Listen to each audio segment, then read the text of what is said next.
तो स्वागत है आपका एक और वीडियो में। और आज इस वीडियो में बताऊंगा कि जो एम्स सीआरई का जो सिलेबस है वो क्या क्या है। जैसे कि अगर आप नर्स हैं या अगर आप फार्मासिस्ट हैं, तो मैं नर्स और फार्मासिस्ट दोनों लोगों के लिए मैं बता रहा हूँ कि दोनों लोगों के जो सिलेबस होगा वो कैसा होगा क्या नहीं होगा, ठीक है। और भी जो दिक्कतें होंगी, जैसे मतलब कि देखिए इसमें क्या क्या है, सारी चीज़ें पूरा मतलब टोटल जो इन्फॉर्मेशन होता है, जो डिटेल होता है, वो मैं आपको दूंगा। तो सबसे पहले हम जानते हैं कि जो एम्स जो सीआरई का जो सिलेबस है नर्सिंग और फार्मासिस्ट का, वो क्या है।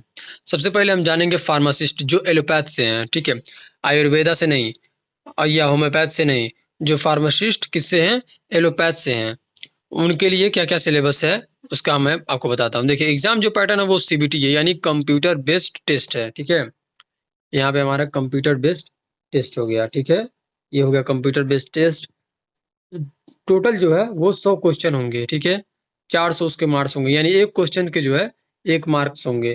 अगर आप एक गलत देते हैं तो उसका जो है 1 माइनस मार्किंग होगा। और टोटल टाइम जो है 90 मिनट का दिया जा रहा है, ठीक है। टोटल टाइम आपको 90 मिनट का दिया जा रहा है। जो कट ऑफ होंगे वो जनरल और ईडब्ल्यूएस के लिए 40% होगा, ठीक है। ओबीसी के लिए 35% और एससी एसटी पीडब्ल्यूडी के लिए 30%। और आगे जानते हैं कि सिलेबस क्या क्या होगा। देखिए टोटल जो है 100 क्वेश्चन होगा, ठीक है, 100 क्वेश्चन। और 20 क्वेश्चन जो है वो जनरल सेक्शन से आएगा और 80 क्वेश्चन जो है वो फार्मेसी सब्जेक्ट से आएगा। यहाँ पे आपका 20 क्वेश्चन किससे आएगा, जनरल सेक्शन से, और 80 क्वेश्चन जो आएगा वो आएगा फार्मेसी सेक्शन से। अब इसमें जो है सबसे पहला जो है वो क्या है, जनरल नॉलेज, यानी कि देश दुनिया में क्या हो रहा है, ठीक है, उन उन सारे चीज़ों को आप पढ़ना पड़ेगा, ठीक है। रीजनिंग और एप्टीट्यूड आप जानते होंगे, थोड़ा सा हल्का फुल्का मैथ होता है और उसमें पूरा रीजनिंग का क्वेश्चन होता है, मैथ्स बेस पे। बेसिक कंप्यूटर नॉलेज, देखिए हल्का फुल्का जो बेसिक नॉलेज होगा वो, ये सारी चीज़ें जो एमसीक्यूज के ही फॉर्म में होंगे, जो भी क्वेश्चंस होंगे। उसके बाद current affairs, India plus world, यानी कि अभी क्या हाल चाल है, मतलब अभी क्या चल रहा है दुनिया में, कहाँ जंग हो रहा है, कहाँ वार हो रहा है, क्या हुआ है पिछले मंथ में, उस मंथ में क्या हुआ है, कुछ फार्मेसी में क्या चेंजेस हुई हैं, कुछ मेडिसिन क्या डेवलप हुई हैं, इन सारी चीज़ों को जो है करंट अफेयर बोलेंगे, ठीक है, जो हाल फिलहाल का होगा। उसके बाद हमारा जो फार्मेसी सब्जेक्ट से जो आएगा वो 80 क्वेश्चन आएगा। देखिए फार्मास्यूटिक्स से हमारा क्या क्या आएगा, टैबलेट आएगा, कैप्सूल आएगा, सिरप आएगा, सिरप प्रिपरेशन आएगा, स्टोरेज आएगा, फॉर्मुलेशन आएगा, ठीक है। कोई भी मेडिसिन होगा उसका, अगर मान लीजिए वो टैबलेट फॉर्म में है या कैप्सूल फॉर्म में है, वो आएगा, ठीक है। सिरप में है वो आएगा, स्टोरेज उसका क्या कंडीशन क्या है, मतलब कि जो स्टोरेज कंडीशन है उसका वो क्या है, ठीक है, फॉर्मुलेशन क्या है वो। तो ये सारी चीज़ें फार्मास्यूटिक्स में, ये सारी चीज़ें क्वेश्चंस। तो जो नेक्स्ट सब्जेक्ट है वो है फार्मास्यूटिकल केमिस्ट्री, ठीक है। इसमें जो है ड्रग स्ट्रक्चर, सिंथेसिस और एनालिसिस पढ़ेंगे, ठीक है। ये आपको पढ़ना पड़ेगा, जो भी मैं आपको बता रहा हूँ ये पढ़ना पड़ेगा, तभी जो है आप एग्जाम क्लियर कर सकते हो, ठीक है। फार्माकोलॉजी पढ़ना पड़ेगा आपको। फार्माकोलॉजी में क्या क्या पढ़ना पड़ेगा, drug action, side effects and interactions. और थोड़ा बहुत आपको जो है ना मैकेनिज्म ऑफ एक्शन, हल्का फुल्का आपको बस नॉलेज होनी चाहिए, जैसे कि टीबी हो गया, ठीक है, ट्यूबरकुलोसिस हो गया, डायबिटीज हो गया, एंटी डिप्रेशेंट हो गया, इनके जो दवाएं हैं उनके जो है आपको थोड़ा बहुत मैकेनिज्म ऑफ एक्शंस आपको ध्यान देना है बस। ये नहीं कि उसको बहुत ज़्यादा रट्टू तोता या कुछ ऐसा बनना नहीं, बस ध्यान देना है उसको कि हाँ ये सारी चीज़ें बस दिमाग में रहना चाहिए। तो हल्का-फुल्का क्वेश्चंस आ जाता है, ठीक है। और उसके बाद आ गया फार्माकोग्नोसी। फार्माकोग्नोसी में आपको नेचुरल ड्रग्स और मेडिसिनल प्लांट्स, इन पे बहुत ज़्यादा आपको ध्यान देना है, ठीक है। अभी जैसे कि नीम हो गया, एलोवेरा हो गया, ठीक है, फेशियल के लिए एलोवेरा हो गया, और जो नीम हो गया, ठीक है, एंटी माइक्रो एंटी माइक्रोब्स के लिए, और मतलब जो नेचुरल ड्रग्स है उसके बाद आपको पढ़ना पड़ेगा। उसके बाद आ गया हमारा क्या, हॉस्पिटल एंड क्लिनिकल फार्मेसी, ठीक है। देखिए जब भी हम कभी भी कहीं पर भी जाते हैं, किसी भी पेशेंट को देखते हैं किसी भी हॉस्पिटल में, तो उसके हम बस उसी के रिलेटेड हमारे क्वेश्चंस आएँगे, ठीक है। कि जो पेशेंट होगा वो आउट पेशेंट होगा या इन पेशेंट होगा, जो पेशेंट अगर आता है अंदर, वो भर्ती हो जाता है तो उसे क्या कहते हैं, मतलब ऐसे ही नॉर्मल सा क्वेश्चन एक होता है।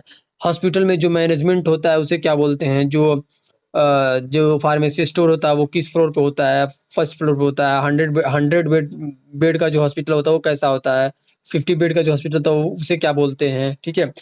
ऐसे क्वेश्चंस होते हैं। हॉस्पिटल ड्रग एडमिनिस्ट्रेशन मतलब कि जो ड्रग होता है वो इमरजेंसी ड्रग कैसा होता है, ठीक है। जो जनरल वार्ड होता है वो कैसा होता है, जो ओपीडी होता है वो कैसा होता है, सारी चीज़ें बस उसका आपको हल्का-फुल्का बस नॉलेज रहना चाहिए। उसके बाद आ गया फार्मास्यूटिकल ये तो नहीं है हमारा सब्जेक्ट, ठीक है, ये थोड़ा-सा लग रहा है कि ज़्यादा उठा लिया गया है इसको।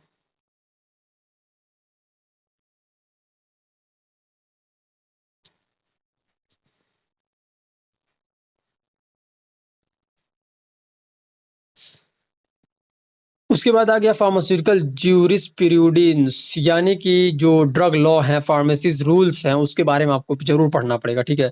ड्रग का क्या रूल एंड रेगुलेशन है, कौन सा शेड्यूल पढ़ना है हमको, ठीक है।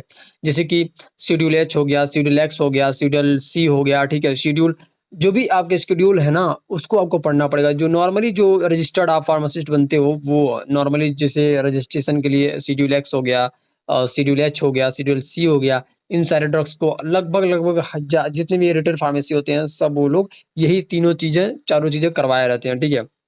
शेड्यूल एच, एक्स या सी, ठीक है। यही बस चलता है पूरे जितने भी रिटेल फार्मेसी स्टोर होते हैं।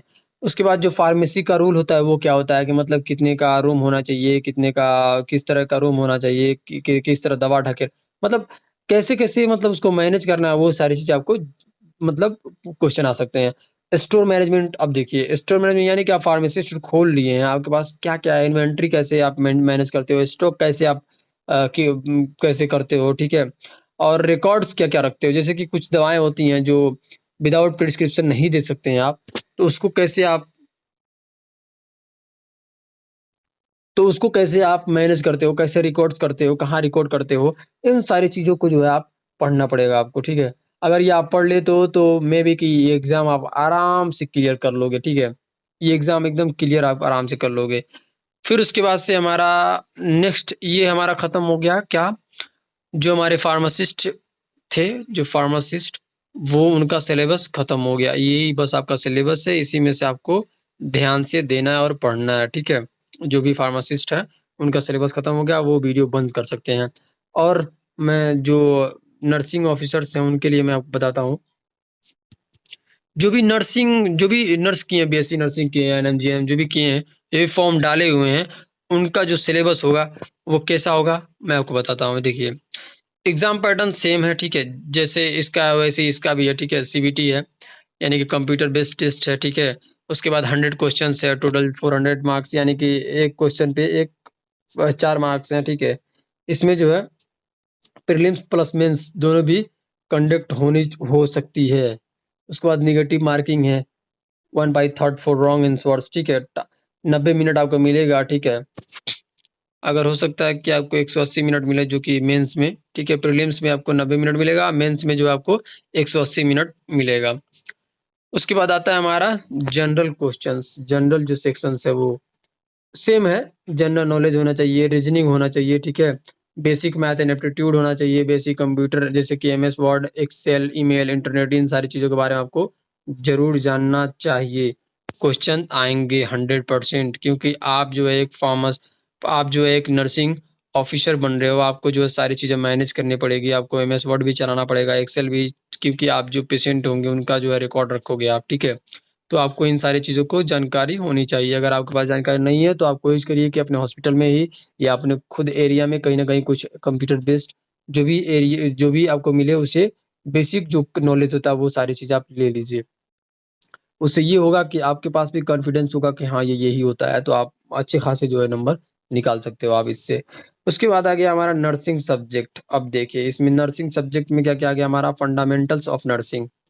भैया आप आपका क्या-क्या फंडामेंटल राइट है, ठीक है? वो आपको एज़ अ नर्स बताना है। अब उसके बाद बेसिक पेशेंट्स केयर क्या होता है, एथिक्स क्या होता है, ये आपको पढ़नी पड़ेगी। उसके बाद मेडिकल सर्जिकल नर्सिंग यानी कि डिजीज़ के बारे में, सर्जरी के बारे में, आईसीयू के बारे में, ठीक है? जो भी केयर करते हो आप, उसके बारे में। फिर उसके बाद पीडियाट्रिक नर्सिंग हो गया, जैसे कि चाइल्ड केयर क्या होता है, उसके बारे में, ठीक है? मतलब एक नॉर्मल सा अगर जो भी आप किए हो ना, पढ़े होगे आप तो आराम से इसको जो है मतलब ऐसे ही निकाल दोगे। हाँ, अगर आप नहीं पढ़े हो थोड़ा-सा मेहनत करोगे तो आप ज़रूर इसको निकाल लोगे। ऑब्स्ट्रक्टिव एंड गायनोकोलॉजी जो मैटरनिटी केयर होता है, जो बच्चों के लिए होता है, ठीक है? उसके बारे में आपको पढ़ना पड़ेगा, क्योंकि आपका ज़्यादातर क्वेश्चन इसी से रिलेटेड रहेगा, क्योंकि जो भी नर्स होती हैं, वो ज़्यादातर जो है गवर्नमेंट भी फ़ोकस करती है कि उन्हें जो है ज़्यादातर महिलाओं को ही प्रेफ़र किया जाए, ठीक है? तो आपको क्वेश्चन इससे ज़्यादा आ सकते हैं। फिर उसके बाद साइकियाट्रिस्ट नर्सिंग जो भी मेंटल हेल्थ के बारे में आपको पढ़ना पड़ेगा, community health, urban, rural health services जो भी प्रोवाइड की जाती है गवर्नमेंट की तरफ से, ठीक है? चाहे एनएचएम हो या चाहे कोई भी मतलब सेक्शन हो, वहाँ से अर्बन में या रूरल में जो भी प्रोवाइड की जा रही है हेल्थ सर्विसेज़ उसके बारे में पढ़नी पड़ेगी, ठीक है? फार्माकोलॉजी, ये सब्जेक्ट आपको भी पढ़नी है और किसको पढ़नी है? फार्मासिस्ट को भी पढ़नी है pharmacology, drug usage and effects, क्या-क्या यूसेज हैं और क्या-क्या इफेक्ट्स हैं, ये दोनों लोगों को पढ़ना है, दोनों लोग अच्छे से आप पढ़ सकते हो कि मतलब जो इमरजेंसी ड्रग्स होती हैं, वो क्या होती हैं, जैसे ठीक है, उसके साइड इफेक्ट्स क्या-क्या हो सकते हैं मेबी, ठीक है? कैसे कि होता है कि पेशेंट कभी-कभी ऐसा होता है कि आप अच्छे से आप मेडिसिन्स देते हो, ठीक है? लेकिन उसे मतलब उसे कुछ साइड इफेक्ट्स तुरंत उसे आ जाता है, ठीक है? तो आप घबरा जाते हो। तो आप पढ़े रहोगे तो आप जानोगे कि हाँ, इसका साइड इफ़ेक्ट्स इतना ही होता है, तो आप उसको सँभाल लोगे, ठीक है? उसके बाद आ गया हमारा first aid.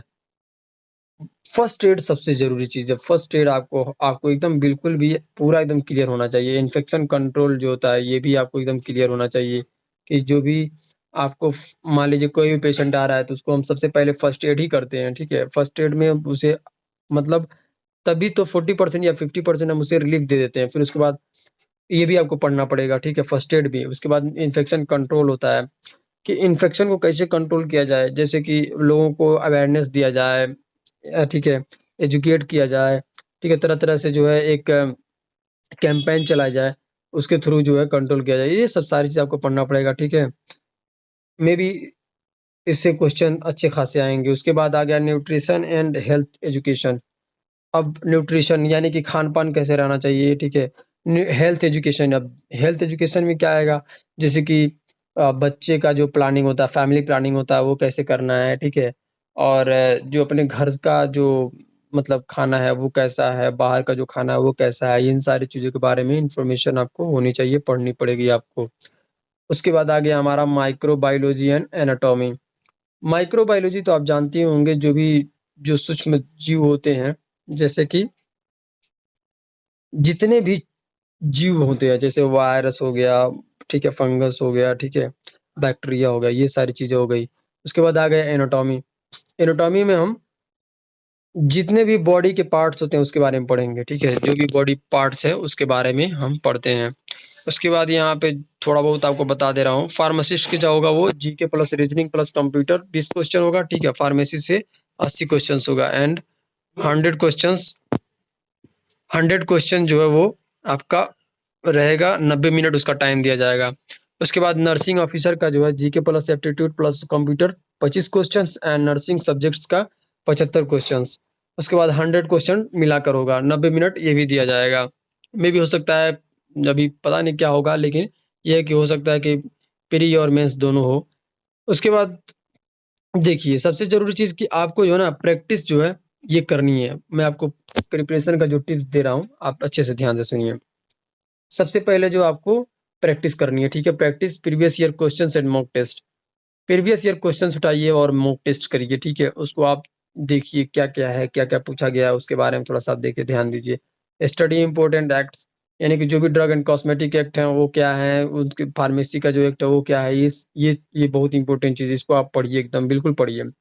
Revise nursing procedure and treatment basics, जो भी बेसिक्स का प्रोसीजर है नर्सिंग का, वो पढ़िए, ठीक है? ट्रीटमेंट जो भी बेसिक ट्रीटमेंट है उसको पढ़िए आप, ठीक है? और भी मतलब छोटे-छोटे नोट्स बनाइए, फ्लैश कार्ड्स बनाइए फॉर रिवीजन के लिए, ठीक है?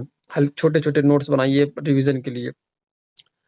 Practice time bound question solving, यानी कि आप जो है कम से कम 18 मिनट में 20 क्वेश्चन आप सॉल्व कर लिए। इसका आप जो है प्रैक्टिस करिए कि आप जो 18 मिनट में 20 क्वेश्चन कम से कम सॉल्व कर ले जाओ आप, तब जाके ये क्लियर होगा, ठीक है? तो ये आपके वीडियो कैसे लगी कमेंट बॉक्स में ज़रूर बताइए, और ठीक है, और अभी कुछ आपको कन्फ्यूज़न होगा तो आप ज़रूर हमको बताइएगा। मैं कोशिश करूँगा आपको जो है अच्छे से और समझाऊँ और अच्छे से बताऊँ, और ये सारी चीज़ें क्लियर हो गई होंगी। ठीक है, मिलते हैं नेक्स्ट वीडियो में। Thanks for watching.